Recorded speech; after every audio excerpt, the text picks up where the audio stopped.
Do you know that 95% of our decisions are made by the subconscious mind? As a result, the world's largest and more sophisticated companies are applying the latest advances in neuroscience to create brands, products, package designs, marketing campaigns, store environments, and much more that are designed to appeal directly and powerfully to our brains.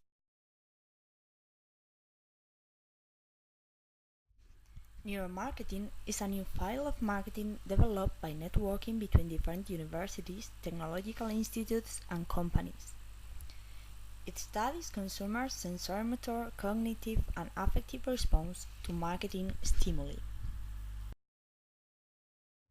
Researchers use technologies such as functional magnetic resonance imaging and electroencephalography.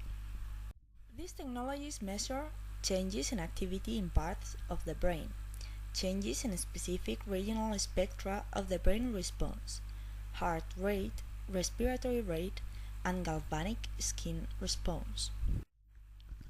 Through this, you can learn why consumers make the decisions they do and what part of the brain is telling them to do it.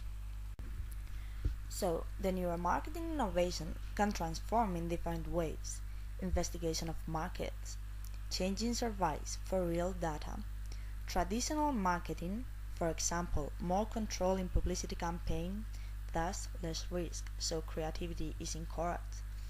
Post-marketing, because marketers will have more information and control of the customer's perceptions to improve new product versions.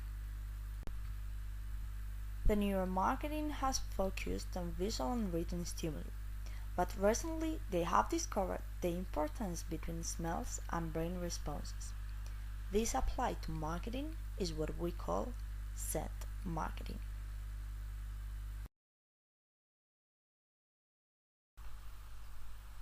Scent marketing is a modern science consisting of using specific aromas with the goal of bringing out emotions that could influence consumers' behavior, employees' mood.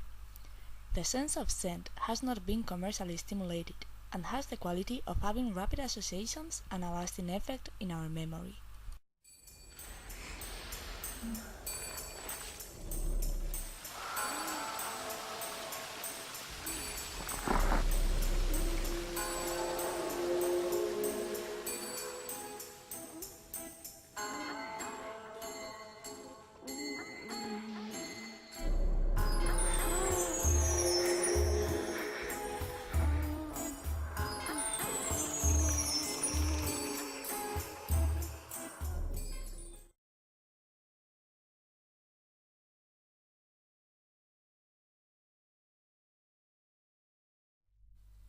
The Department of Psychology of the William Jesuit University in West Virginia made an experiment where participants were exposed to different scents while they were using a driving simulator. These scents were pine, mint, strawberry, cinnamon, chamomile, jasmine, lavender, and lack of scent. During the experiment, they measured the neurological changes related to cognitive responses, tiredness, mood, and stress. The conclusions were that driving for a long time increased tiredness in participants. With cinnamon and mint, increased the concentration. With strawberry and pine, decreased aggressivity. And with chamomile, jasmine, and lavender, decreased insomnia. So, applying this to working environment, we can modify the spirit of the employee's motivation. As you improve the comfortability of the work environment and the mood of employees, you improve, in an unconscious way, intrinsic motivation. The Technological Institute of Massachusetts made an experiment with 26 volunteers. The conclusions were that when customers see something they like, the part of the brain related with the drug consumption is activated. When customers see a high price, is the part related with the pain the one that is active. So using scents in retails, we get that customers remain more time in establishment. They have a nice experience, so more predisposition to return. They perceive products in a positive way. It influences in the decision of purchase. According to studies, 70% of the daily decisions are influenced by what we smell, even in an instinctive way. In cosmetics, food, and cleaning, the implementation of the aromas generated sales in a direct way.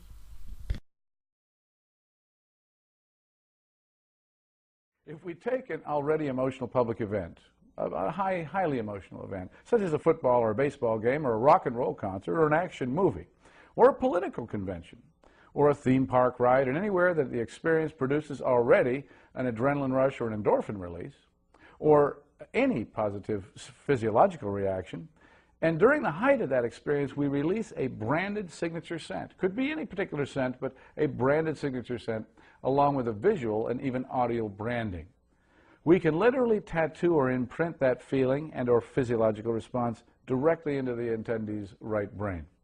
And at a later point, the evidence suggests that we can reintroduce that scent and trigger a similar response. Scents help to create strong brands. Synergy between different senses and feelings. Consolidate brand image across an olfactory logo. Scent memory is the best way to attract loyal customers.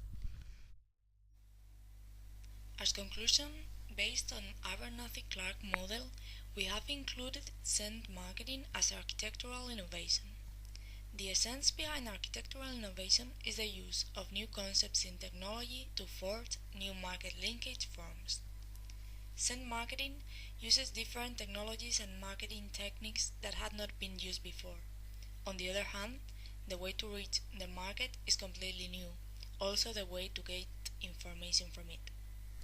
There are already companies that study the possibility of sending emails with smell.